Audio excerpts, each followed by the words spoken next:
नमस्कार साथियों, मेरा नाम मनोज है और आप देख रहे हैं दृश्य कला। दृश्य कला के सेशन में आज हम लोग जो बात करने वाले हैं वो है राष्ट्रकूट कालीन कला। हालांकि इससे पहले हम लोग चर्चा किए हुए हैं जो कि चालुक्य कालीन कलाओं के बारे में देखे हैं। उनमें जो है ऐहोल था, बादामी था, पट्टदकल था, इस तरह के अलग अलग मंदिर थे, उनमें स्कल्पचर्स थे। ठीक है, यानी कि 3 केंद्रों में अलग अलग मंदिर थे उनमें, यानी कि जैसे कि दुर्गा मंदिर था, पापनाथ मंदिर है ना। इस तरह से अलग अलग मतलब मंदिर थे, उसमें अलग अलग स्कल्पचर्स भी प्राप्त हुए थे। तो उनके बारे में हम लोग अध्ययन किए थे। हालांकि आज हम लोग जो बात करने वाले हैं वो राष्ट्रकूट कालीन कलाओं के बारे में बात करने वाले हैं, यानी कि जिसके अंतर्गत हम लोग एलोरा, एलिफेंटा और कन्हेरी के बारे में ठीक ठाक अध्ययन करेंगे। तो चलिए देर नहीं करते हैं, हम लोग बात करते हैं राष्ट्रकूट कालीन कलाओं के बारे में। राष्ट्रकूट कालीन कला, ठीक है, इसके बारे में थोड़ा सा चर्चा करना बेहद ज़रूरी है। देखिए, अभी तक जो भी क्लास चल रहा है मेरा क्रोनोलॉजी में ही चल रहा है, यानी कि क्रमबद्ध तरीके से ही चल रहा है। एंशिएंट से लेकर के अभी तक पूरा मेडिवल तक पहुँचे हैं। धीरे धीरे जो है मॉडर्न तक पहुँचा जाएगा। तो आप सब्र रखिए, सब हो जाएगा। फिलहाल देरी नहीं करते हैं, पहले इस पर चर्चा करते हैं, उसके बाद बात कही तो होता रहेगा। देखिए, राष्ट्रकूट कालीन कला के बारे में थोड़ा जानने से पहले उनके बैकग्राउंड के बारे में जानना बेहद ज़रूरी है। ये सबको पता होना चाहिए कि पश्चिमी दक्षिण में चालुक्यों के बाद राष्ट्रकूट शासकों की सत्ता स्थापित होती है। इस बात थोड़ा ध्यान दीजिएगा, ठीक है। यानी कि हम कह सकते हैं कि एक उसमें राजा था, किसमें, राष्ट्रकूट में। राष्ट्रकूट वंश का एक राजा था जिसका नाम था दंती दुर्ग प्रथम।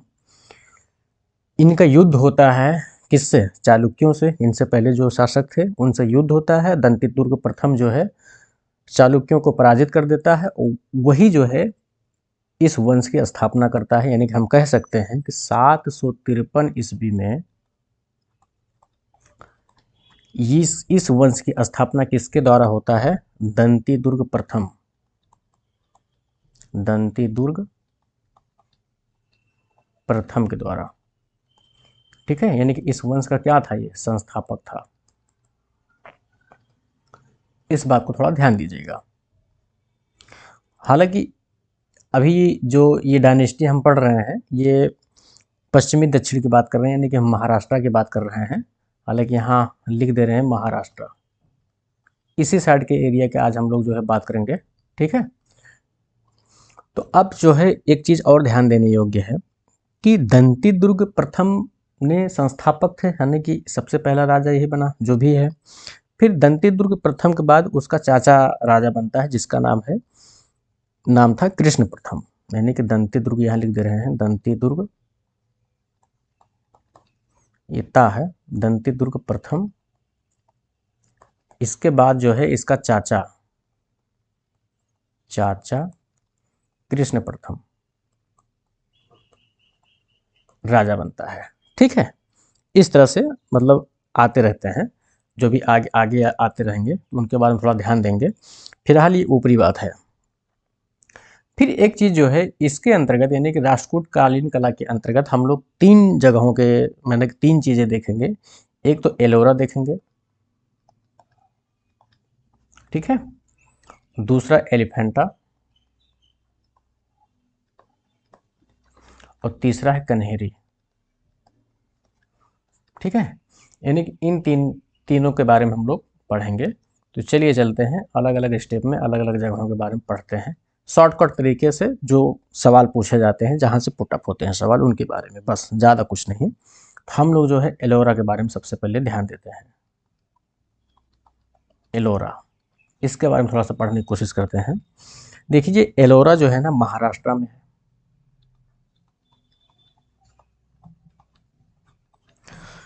औरंगाबाद जिले में,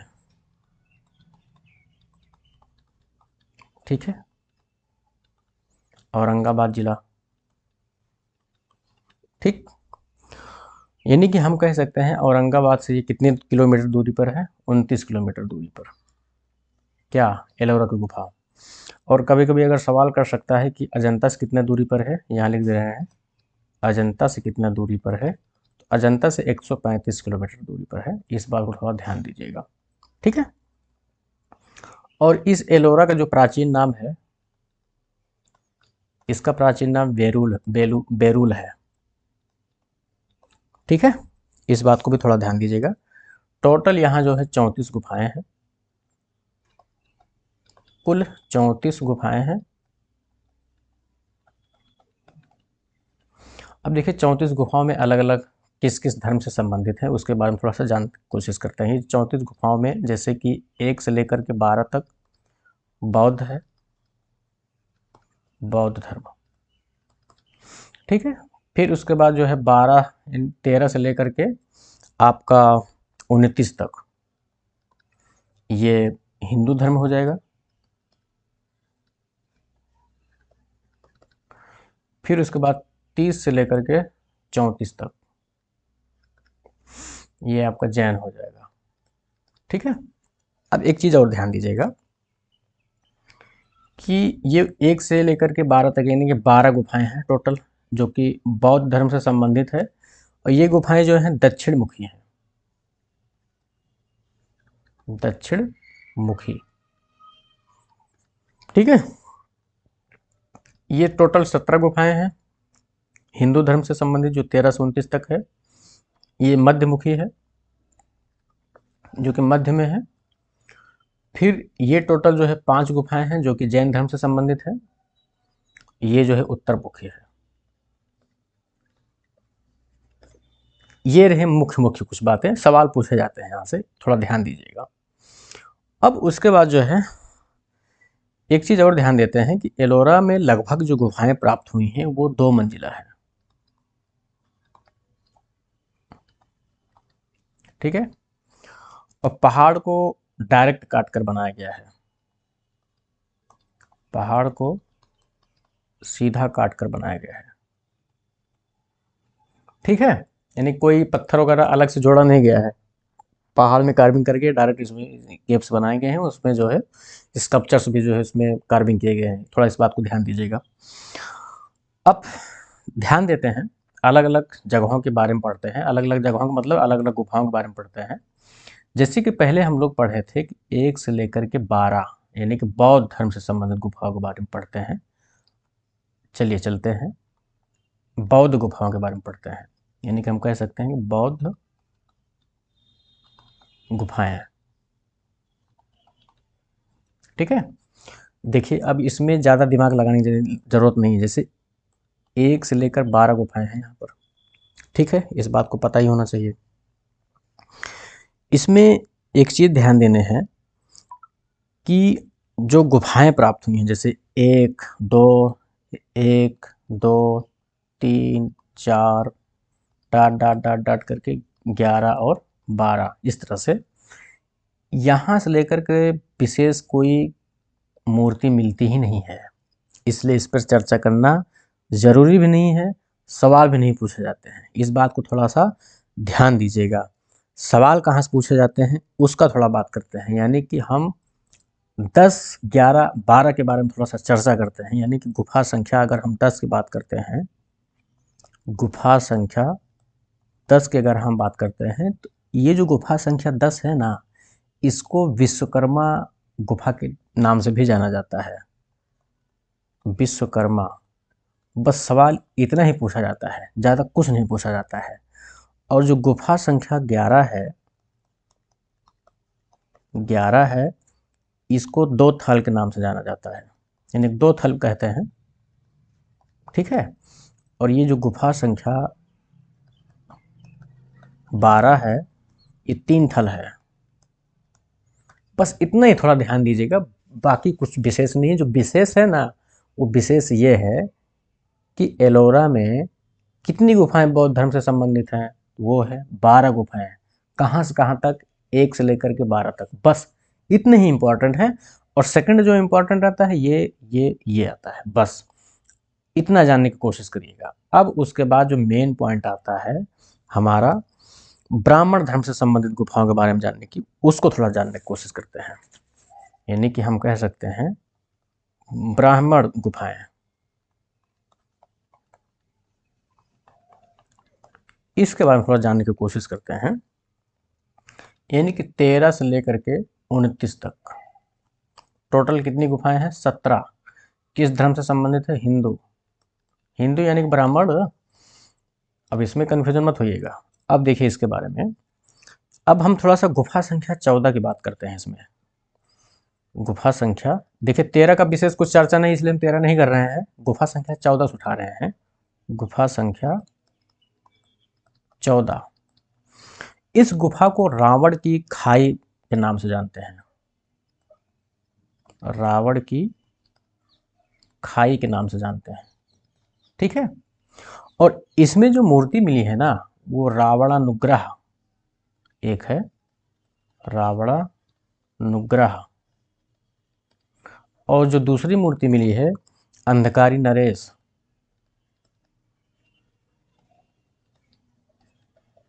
ठीक है, इस तरह से है। एक है उमा महेश्वर, उमा महेश्वर, इस तरह से है कुछ स्कल्पचर्स, ठीक है। अब थोड़ा सा एक चीज़ और ध्यान देने योग्य है, अगला जो गुफा है वो है गुफा संख्या 15।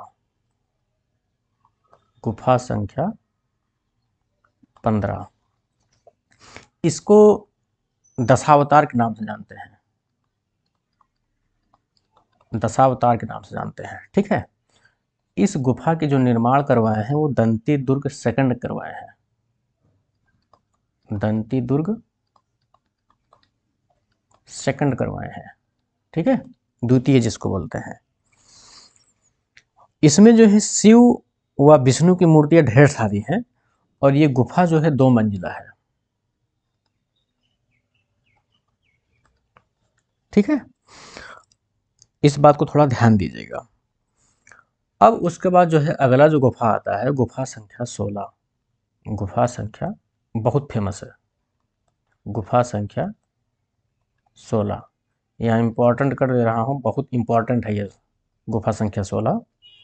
इसको कैलाश मंदिर के नाम से जानते हैं। अगर नींद आ रही हो तो उठ जाइए, इंपॉर्टेंट है ये। देखो कैलाश मंदिर, इसके बारे में थोड़ा सा चर्चा करते हैं। इसका जो निर्माण करवाया है ना, वो कृष्ण प्रथम ने निर्माण करवाया है,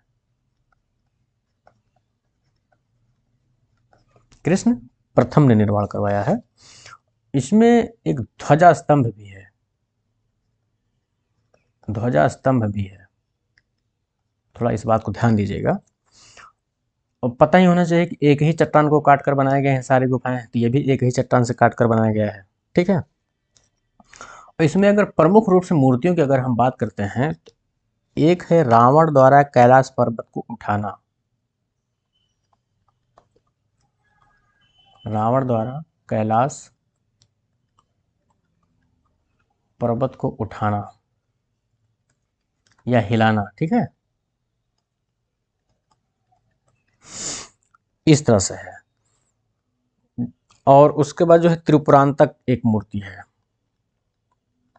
त्रिपुरांतक। फिर है अंधकारी भैरव,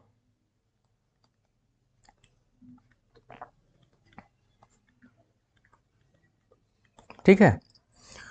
फिर एक है शिव पार्वती विवाह,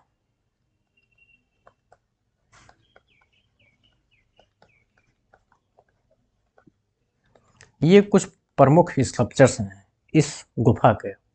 ध्यान दीजिएगा, ये जो रावण द्वारा कैलाश पर्वत को उठाना है, ये बहुत फेमस है।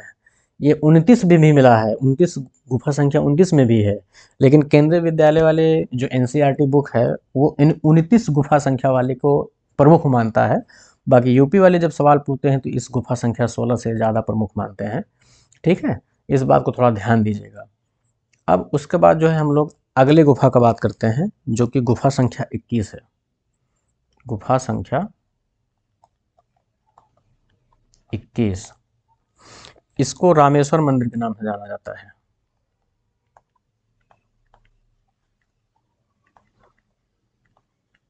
ठीक है। इसमें शिव व शक्ति के ही विभिन्न रूप हैं, कह सकते हैं कि शिव व शक्ति के विभिन्न रूप वाली मूर्तियां हैं, ठीक है, मूर्तियां हैं, थोड़ा ध्यान दीजिएगा। बहुत ज़्यादा इंपॉर्टेंट नहीं, बस इतना याद रखिए कि किस संख्या वाले रामेश्वर को मंदिर नाम से जाना जाता है बस। फिर है गुफा संख्या 29। गुफा संख्या 29, इसको ध्रुमलेड के नाम से जाना जाता है। ओहो, ध्रुम लेड, या फिर इसी को बोलते हैं धूमर लेड, एक ही बात है। ठीक है, इसके बारे में थोड़ा सा जानने की कोशिश करते हैं, इसमें है क्या आखिर। ये जो गुफा है ना, इसमें कुछ प्रमुख स्कल्पचर्स हैं, थोड़ा ध्यान देते हैं। इसमें है, अभी पहले बताया था कि रावण द्वारा, इसमें भी रावण द्वारा कैलाश पर्वत को हिलाना है। रावण द्वारा कैलाश पर्वत को हिलाना, ठीक है, एक तो ये है। फिर एक स्कल्पचर है नरेश, ठीक है, एक है शिव पार्वती, ठीक है, इस तरह से। फिर एक दुर्गा का स्कल्पचर है इसमें, सरस्वती का भी स्कल्पचर है इसमें, लेकिन जो मुख्य है ना गुरु, यही है, इस बात को थोड़ा ध्यान दीजिएगा। और भी मूर्तियां हैं लेकिन मुख्य यही है। अगला जो है, ये तो है ब्राह्मण धर्म से संबंधित कुछ गुफाएं, मंदिर है, ठीक है। अब हम थोड़ा जैन के बारे में पढ़ते हैं, यानी कि जैन गुफाएं।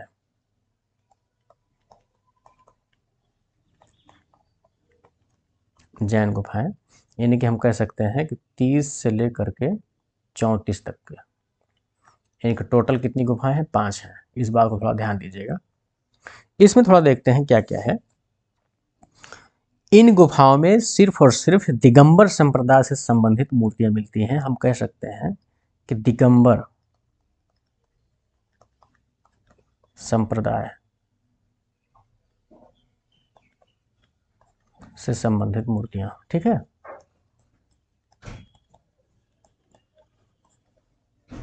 मूर्तियां, ठीक है। अब ध्यान दीजिएगा कि जो गुफा संख्या 30 है, गुफा संख्या 30, ये वाली गुफा, इसको छोटा कैलाश के नाम से जाना जाता है।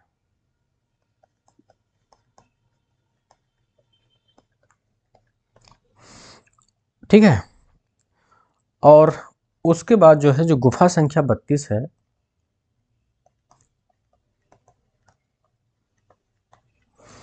इसको बोला जाता है इंद्र सभा, ठीक है। इसमें अगर हम देखेंगे तो पार्श्वनाथ के साथ में, यानी कि बीच में महावीर स्वामी की मूर्तियां हैं। हम कह सकते हैं कि पार्श्वनाथ की मूर्ति है, फिर महावीर स्वामी की मूर्ति है, इनकी इनकी मूर्तियां हैं, ठीक है। फिर उसके बाद जो है, गुफा संख्या जो 33 है, गुफा संख्या 33, इसको जगन्नाथ गुफा के नाम से जाना जाता है।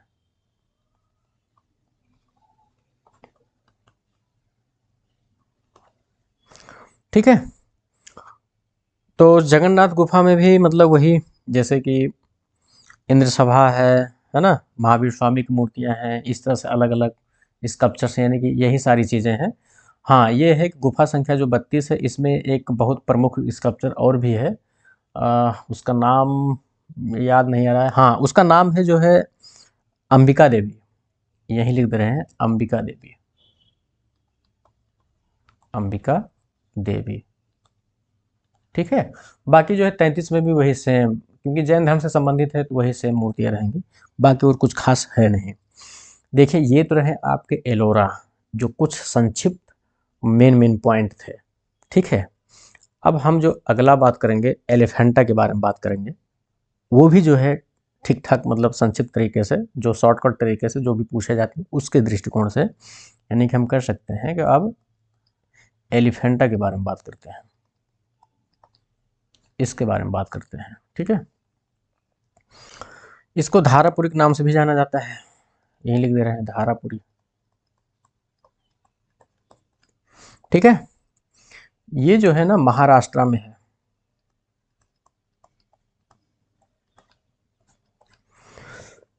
यानी कि मुंबई की गेटवे ऑफ इंडिया से 12 किलोमीटर दूरी है। ये लिख दे रहे हैं, गेटवे ऑफ इंडिया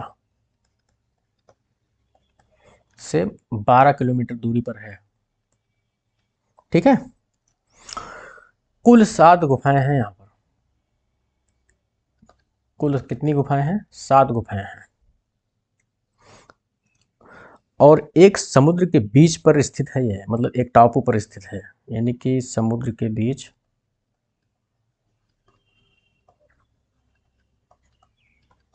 टापू पर है। ठीक है, इसके बारे में जब इतिहास पढ़ोगे तो पुर्तगालियों द्वारा इसका नाम धारापुरी रखा गया था, बहुत सारी चीज़ें हैं, है ना। टापू पर एक मतलब हाथी यानी एलिफेंट के रूप में कुछ स्कल्पचर दिखा, तो उसके नाम से एलिफेंटा क्या क्या है, तो सारी कहानियां हैं जो कि मतलब उस पर चर्चा नहीं करेंगे, वो बहुत ज़्यादा जो है कथात्मक हो जाएगा। हम लोग जो है उतना ही चर्चा करेंगे जो विशेष सवाल पूछे जाते हैं, क्योंकि और भी सिलेबस कंप्लीट करने हैं तो ज़रूरी है कि थोड़ा जल्दी जल्दी हो तो ज़्यादा अच्छा है। इससे संबंधित हम लोग को अभी क्वेश्चन भी बनाने हैं तो वो भी ज़रूरी है। तो चलिए थोड़ा सा इनके प्रमुख मूर्तियों के बारे में जानते हैं। जैसे कि पहली मूर्ति है, यहाँ लिख दे रहे हैं मूर्तियाँ। बहुत फेमस मूर्ति है भाई, जिसको बोलते हैं त्रिमूर्ति, यानी कि शिव की प्रकांड त्रिमूर्ति बोलते हैं, तो हम यही त्रिमूर्ति लिख रहे हैं। त्रिमूर्ति, इसके बारे में थोड़ा सा जानने की कोशिश करते हैं कि आखिर ये है क्या। ये जो है ना शिव के, इसमें इस त्रिमूर्ति में शिव के 3 रूप को दिखाया गया है, जो कि अलग अलग नामों से जाना जाता है। जैसे कि एक तो है, जैसे कि संहारक, भी संहारक नाम से भी जानते हैं, यानी कि संहारक रूप में है। ठीक है, फिर पालक, ठीक है, फिर इसके बाद स्त्री रूप भी इसमें दिखाया गया है, इस तरह से, बात समझ रहे हैं। फिर कहीं कहीं जो है इनको सदाशिव भी बोलते हैं, महेश्वर या महेश मूर्ति के रूप में भी जाना जाता है इसको, या महेश मूर्ति। ठीक है, इस तरह से अलग अलग नामों से जाना जाता है। इनके जो 3 मुख हैं इन पे थोड़ा बात करते हैं। जो पहला मुख है, ये लिख दे रहे हैं 3 मुख, 3 मुख। जो पहला मुख है यानी कि बाईं ओर, वो भैरव का है, बाईं ओर भैरव का है। ठीक है, फिर जो दूसरा है मध्य में, मध्य ओर, मध्य में या मध्य ओर शिव का है। इस भैरव वाले में मूछ वगैरह है, शिव वाले में कुछ नहीं है, तो इस थोड़ा शांत व भव्य सौम्य रूप में है। ठीक है, फिर जो तीसरा दाईं ओर है, यानी कि दाईं ओर, ये नारी रूप है, नारी रूप। इसको मतलब उमा, लोग उमा भी बोलते हैं इनको, उमा। इस तरह के इनके कुछ 3 मुख हैं। ठीक है, अब थोड़ा ध्यान दीजिएगा कि ये मूर्ति एलिफेंटा की गुफा संख्या 1 में है। ध्यान दीजिएगा, ये जो मूर्ति है ना, ये एलिफेंटा की गुफा संख्या 1 में है। इस बात को थोड़ा ध्यान दीजिएगा, 1 में है। ठीक है, और उसके अलावा जो है और भी कुछ चीज़ें हैं इसमें, जैसे कि अलग अलग इसमें नाप जोख भी बताया गया है, जो कि अलग अलग है ना। तो उस पर ज़्यादा विशेष ध्यान नहीं देना है हम लोग को। और उसके अलावा जो है, उसके बजाय कुछ इनके मेन मेन पॉइंट पे अगर हम लोग ध्यान देंगे तो ज़्यादा बेहतर होगा। जो जो सवाल पूछे जाते हैं, मेरा मतलब वो है। बाकी जो है और भी चीज़ें हैं इसमें जो कि बात करने लायक है, तो उस पर चर्चा किया जाएगा। फिर उसमें इनके अलावा जो है कुछ अलग अलग वो भी हैं, स्कल्पचर्स हैं, उनके बारे में थोड़ा सा जानने की कोशिश करते हैं। जैसे कि एक और स्कल्पचर है जिसका नाम है शिव तांडव। इसके अलावा जैसे कि और है दूसरा नंबर का शिव तांडव।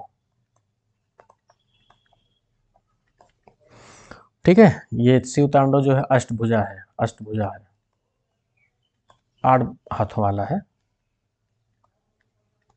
यानी कि ये जो नृत्यरत मुद्रा में है, डांसिंग मुद्रा में है, और इनके बाईं तरफ जो है, इन्हीं के बाईं तरफ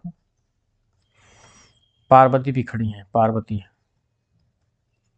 यानी कि जो पार्वती हैं, इनके नृत्य मुद्रा को अवलोकित करते हुए खड़ी हुई, मतलब दिखाया गया है। इस बात को थोड़ा ध्यान दीजिएगा। उसके बाद अगला है, जो अगला स्कल्पचर है जिसका नाम है लकुलीस शिव।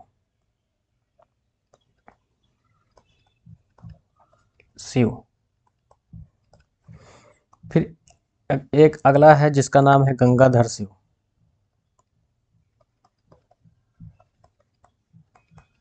ये है कुछ, ठीक है।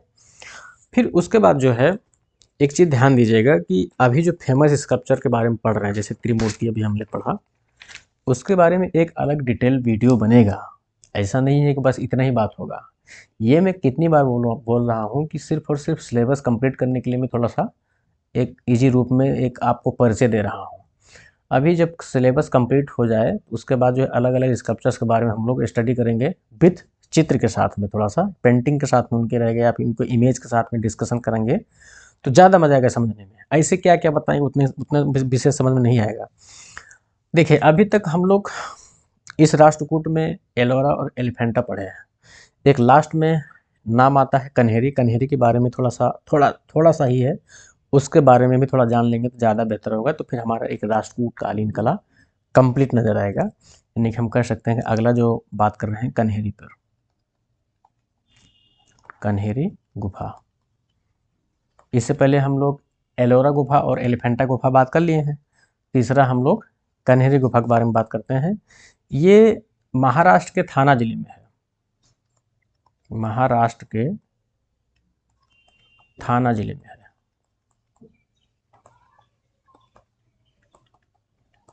ठीक है। और ये जो गुफा है ना, ये बौद्ध धर्म से संबंधित है गुरु। बौद्ध धर्म, ध्यान दीजिएगा। अब सारी गुफाएं चैत्यहाल है। चैत्यहाल मतलब समझ रहे हैं? जिसको पता है वो कमेंट बॉक्स में बताएगा। ठीक है, ज़रूर बताइएगा, ताकि हमको भी पता चलेगा है क्या चैत्यहाल, या फिर आप लोग जानते क्या हैं। फिर एक चीज़ और ध्यान दीजिएगा, खास विशेषता इसके बारे में क्या है कि इस युग की बौद्ध कला में, यानी कि युग मतलब कि इस चालुक्य या इसमें क्या कहते हैं, राष्ट्रकूट की हम बात कर रहे हैं, यानी कि राष्ट्रकूट युग की बौद्ध कला में तंत्र के विशेष प्रभाव से सहायक देवताओं को भी इसमें दिखाया गया है। यानी कि ये कह रहा है कि जो कन्हेरी गुफा है, ये जो कन्हेरी गुफा है ना, इसमें बौद्ध कला में तंत्र के विशेष रूप से प्रभाव, यानी कि उनके सहायक देवी देवताओं को भी दिखाया गया है। इस बात को थोड़ा ध्यान दीजिएगा। खास विशेषता क्या, सवाल पूछा नहीं जाता है, बस इस तरह से थोड़ा इंडिकेट करा रहा हूँ कि हाँ, इसमें इस तरह से देखे जाते हैं। और इसमें जो प्रमुख मूर्तियों की अगर हम बात करते हैं, तो जो एक मूर्ति है जिसका नाम है अवलोकितेश्वर। अवलोकितेश्वर, ठीक है। इसके बारे में चर्चा होती है, पूछता है जो है अवलोकितेश्वर स्कल्पचर किस में है, तो कन्हेरी गुफा में है। बहुत कम पूछता है। हाँ, इतना पूछता है कि कन्हेरी गुफा जो है किस काल का है, राष्ट्रकूट काल का है। इतना ध्यान दीजिएगा, ठीक है। फिर इसी के साथ हम लोग अगले क्लास में मिलते हैं। देखिए, हमको भी बहुत काम रहता है, दिन भर पीएचडी काम करना पड़ता है, थोड़ा डाटा वाटा सर्च करना पड़ता है बाहर जा कर के, तो सब थोड़ा रात में समय मिलता है तो काम कर लिया जाता है। इन सब के बारे में भी थोड़ा स्टडी कर लिया जाता है। बस इतना ही समय मिलता है। लेकिन जितना मैं बता रहा हूँ, इतना ध्यान दीजिएगा कि ये मुख्य वही मतलब लाइन बता रहा हूँ जो एग्ज़ाम में पूछे जाते हैं, क्योंकि मैं ये अपने नोट से बना रहा हूँ, मतलब ये आप लोग को बता रहा हूँ। सन 2020 में जब मैं तैयारी किया था नेट और जेआरएफ का, उस समय ही मैं इस तरह से नोट्स बनाया था। इसी नोट्स से ही मैं जेआरएफ क्वालिफाइड किया था, तो उसी संबंधित से ही सारी चीज़ मैं बता रहा हूँ, कहीं अलग से नहीं बता रहा हूँ। और ये इतना ध्यान दीजिएगा, जितने भी हम लाइन नोट कर रहे हैं, वो एक बुक से नहीं है, वो 5-6 बुकों से हैं, और ठीक ठाक बुकों से हैं। तो इसमें कोई डाउट वाली बात नहीं है, जो भी है इसी तरह से है। फिर मिलते हैं अगली क्लास में। धन्यवाद।